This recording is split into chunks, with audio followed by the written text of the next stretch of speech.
Assalamualaikum warahmatullahi wabarakatuh. Semoga Allah senantiasa merahmati kita semuanya. Masih bersama dengan saya, Nyi Kliwon di 5 Menit Merinding. Langsung saja, ini dia ceritanya.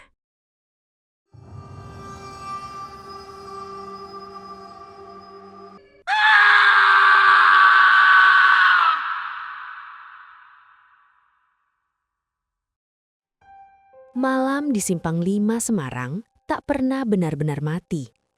Deru kendaraan masih terdengar sayup, berbaur dengan dengungan AC dari ruko-ruko yang terlelap. Tapi ada satu sudut gang yang selalu hidup, di mana asap hitam pekat mengepul dari sebuah warung nasi goreng. Warung Pak Darto namanya. Dan baunya, itu adalah magnet yang menarik siapa saja, bahkan di jam-jam keramat. Tapi kalau saja mereka tahu, di balik wajan yang panas itu, ada sesuatu yang jauh lebih gelap. Sesuatu yang membuat bulu kuduk merinding setiap kali angin malam berbisik di telinga. Warung itu, singkat cerita, adalah gerbang neraka kecil di tengah kota. Jarum jam menunjuk angka 2 dini hari. Angin dingin menusuk kulit. Tapi Roni, seorang mahasiswa perantauan, justru merasa perutnya melilit minta diisi. Pikirannya melayang pada sepiring nasi goreng Pak Darto yang selalu jadi penyelamat di kala lapar melanda. Dia sering mendengar gosip miring tentang warung itu, tentang pesugihan dan segala macam makhluk tak kasat mata yang berkeliaran. Omong kosong, pikirnya selalu. Mungkin cuma bualan warga, biar warung lain gak kalah saing. Toh nasi goreng Pak Darto memang juara. Roni berjalan cepat menyusuri gang sempit. Lampu temaram dari warung Pak Darto sudah terlihat, dan asap hitam yang khas itu sudah mengepul tinggi. Begitu sampai, ia langsung duduk di bangku kosong. Warung itu memang tak pernah sepi. Ada beberapa pelanggan lain, kebanyakan pekerja malam atau orang-orang yang baru pulang dari aktivitas dini hari. Tiba-tiba, ia merasa tengkuknya meremang. Entah kenapa, suasana malam itu terasa beda. Lebih pekat, lebih mencekam. Ia melirik ke sekitar. Di balik gerobak, di antara tumpukan piring kotor, ia seperti melihat siluet hitam berbulu lebat. Sosok itu jongkok, matanya merah menyala, dan bibirnya seperti menyeringai tipis ke arahnya. Roni mengucek mata. Mungkin cuma bayangan dan kelelahan, pikirnya. Nasi goreng, Bas? Suara Pak Darto menyapa. Iya, Pak. Pedes sedang, telur dadar. Pak Darto mengangguk, lalu mulai mengaduk nasi di wajan besar. Asapnya mengepul lebih tebal dari biasanya, bahkan sampai terasa menyesakkan dada Roni. Samar-samar ia bersumpah melihat ada 2 tangan lain, selain tangan Pak Darto, ikut mengaduk nasi di wajan itu. Tangan yang pucat, kurus, dan jarinya panjang-panjang.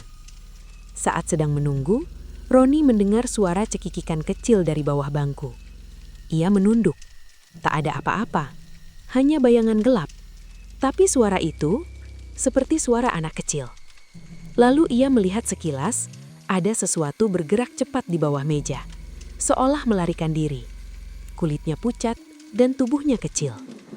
Roni mencoba menenangkan diri. Dia mungkin cuma berhalusinasi karena kurang tidur. Pesanan Roni datang. Aroma gurih menusuk hidung, membuatnya lupa akan kejanggalan tadi. Ia makan dengan lahap. Tapi saat menghitung kembalian, ia mendengar lagi suara bisikan itu. Meneh, meneh. Lagi. Kali ini lebih jelas, tepat di telinganya.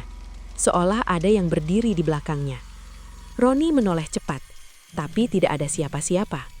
Yang ada hanya kursi kosong di sebelahnya, yang entah kenapa terasa dingin, dan ada bekas kain kafan yang basah menempel di sandarannya.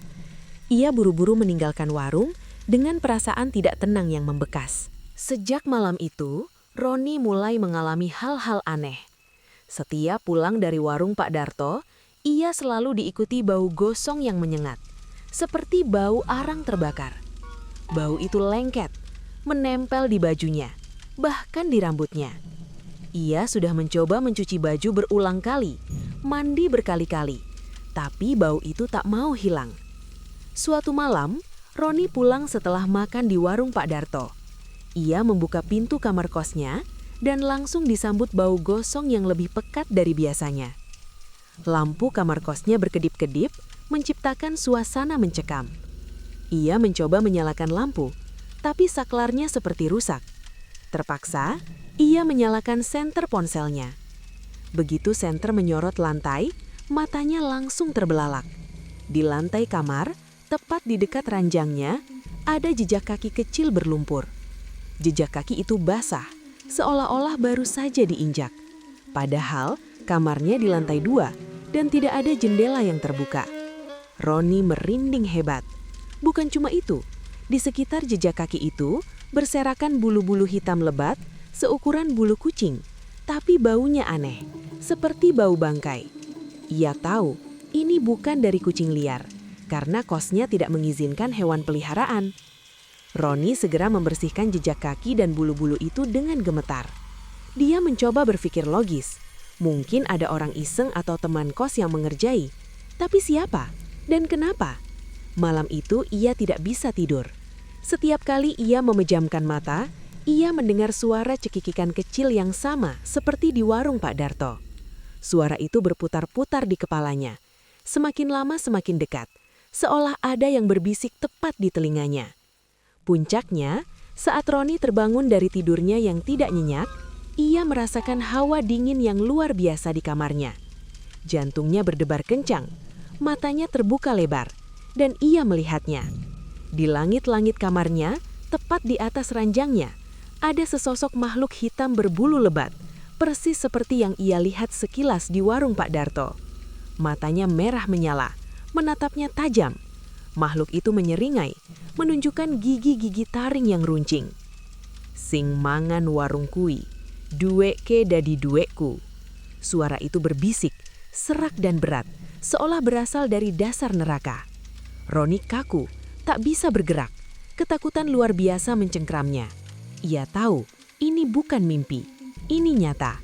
Makhluk itu, genderuwo itu, benar-benar ada. Teror yang dialami Roni semakin parah. Bau gosong, suara cekikikan, dan bisikan di kamarnya sudah jadi menu harian. Ia bahkan mulai melihat penampakan sekilas. Di cermin kamarnya, ia sering melihat bayangan pocong melintas cepat di belakangnya. Di balik pintu, ia melihat mata merah yang mengintip. Roni jadi susah makan, susah tidur, dan badannya semakin kurus. Teman-teman kosnya mulai heran melihat perubahannya. Suatu sore, Roni menceritakan semua keanehan yang ia alami pada Budi, teman kosnya yang lebih senior dan dikenal suka hal-hal mistis. Budi mendengarkan dengan serius, sesekali mengangguk-angguk. "Sudah kuduga," kata Budi akhirnya, suaranya pelan. "Warung Pak Darto itu memang gak beres. Kata orang-orang, dia pakai pesugihan di petilasan tua Gunung Ungaran. Tumbal darah dan janji nyawa." Roni langsung lemas mendengar penjelasan Budi. "Jadi, gosip itu benar? Terus, makhluk-makhluk yang Mas lihat itu genderuwo, tuyul, sama pocong," lanjut Budi. "Genderuwo itu penjaga pesugihannya, tuyul buat nyolong uang. Nah, pocong itu buat jaga warungnya tiap malam, sekaligus penanda tumbal." Jantung Roni berdegup kencang. Ia jadi teringat bangku kosong di warung itu yang terasa dingin dan bekas kain kafan. "Mas, dulu ada cerita," Budi melanjutkan. Suaranya makin lirih. "Ada mahasiswa juga, sering makan di sana. Dia mulai sakit-sakitan, terus ngalamin hal yang sama kayak Mas. Singkat cerita, dia kesurupan parah di jalan. Teriak-teriak nunjuk warung Pak Darto. Terus, meninggal. Kata orang, dia jadi tumbal." Roni memucat. Ia tak bisa menelan ludah. Jadi, dirinya adalah target selanjutnya. Ia merasa terjebak.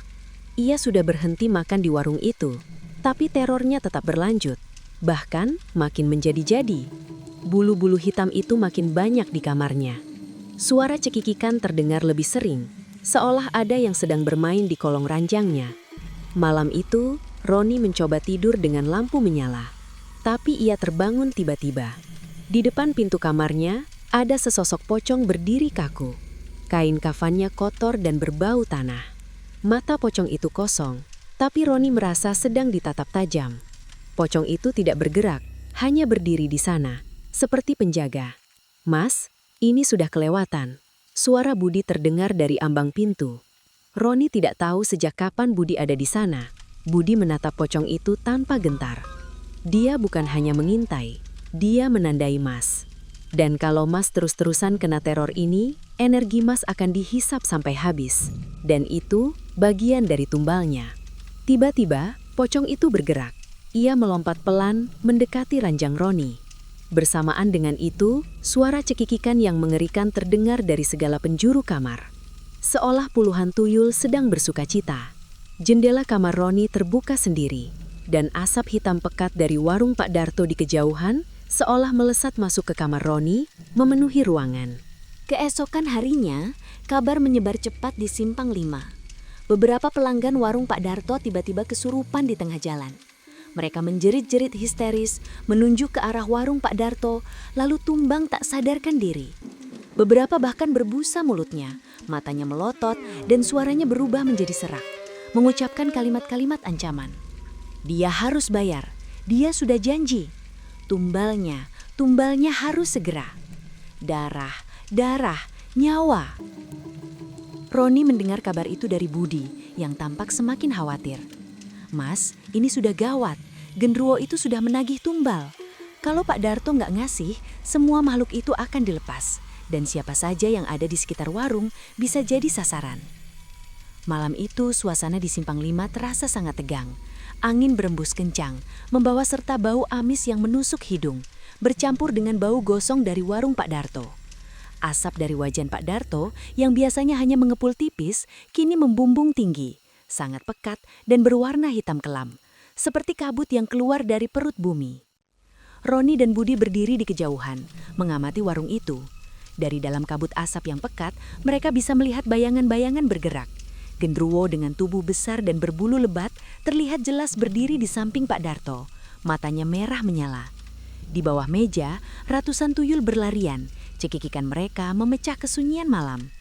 Dan di ujung gang, beberapa pocong terlihat melompat-lompat, seperti sedang menari di antara kabut asap. Tiba-tiba, dari arah warung terdengar suara teriakan Pak Darto yang melengking, penuh ketakutan. Jangan saya janji akan cari tumbal." Suara itu diikuti tawa genderuwo yang menggelegar. "Sudah waktunya Darto, sudah waktunya." Asap hitam itu makin pekat, menutupi seluruh warung, bahkan melebar sampai ke jalan raya. Roni dan Budi tidak bisa melihat apa-apa lagi, hanya mendengar suara-suara aneh, jeritan, cekikikan, dan suara benda jatuh yang keras. Lalu, tiba-tiba asap itu sedikit menipis. Yang mereka lihat membuat Roni dan Budi tak bisa berkata-kata. Warung Pak Darto hancur berantakan, wajan-wajannya terlempar, bangku-bangkunya patah. Dan di tengah puing-puing, Pak Darto tergeletak tak bernyawa. Tubuhnya kurus kering, seperti dihisap habis. Wajahnya pucat pasi, matanya melotot ketakutan.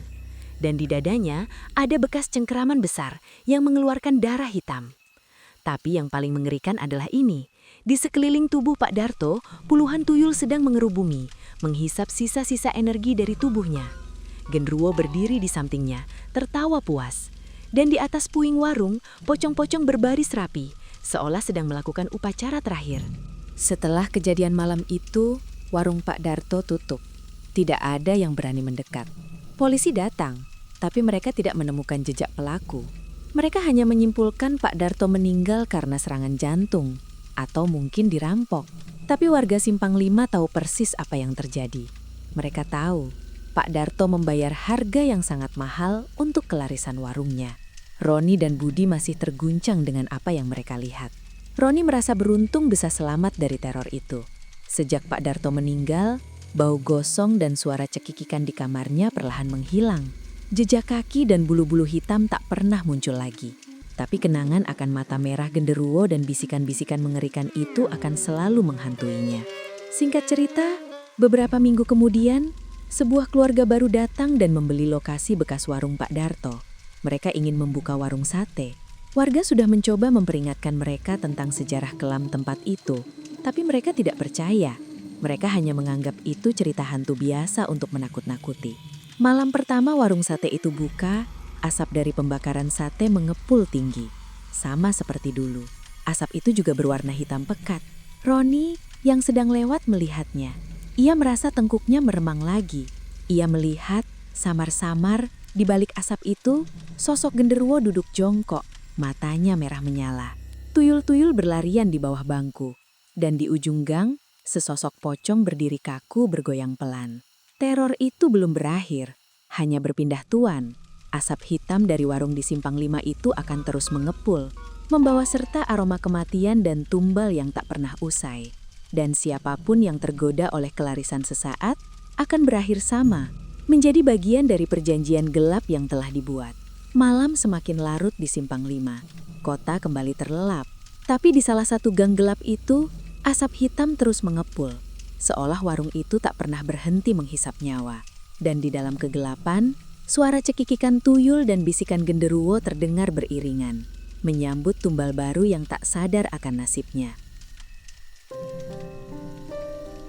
Bersama saya, Nyi Kliwon. Sampai jumpa di episode Mencekam selanjutnya. Jangan lupa subscribe, like, and share. Terima kasih. Wassalamualaikum warahmatullahi wabarakatuh.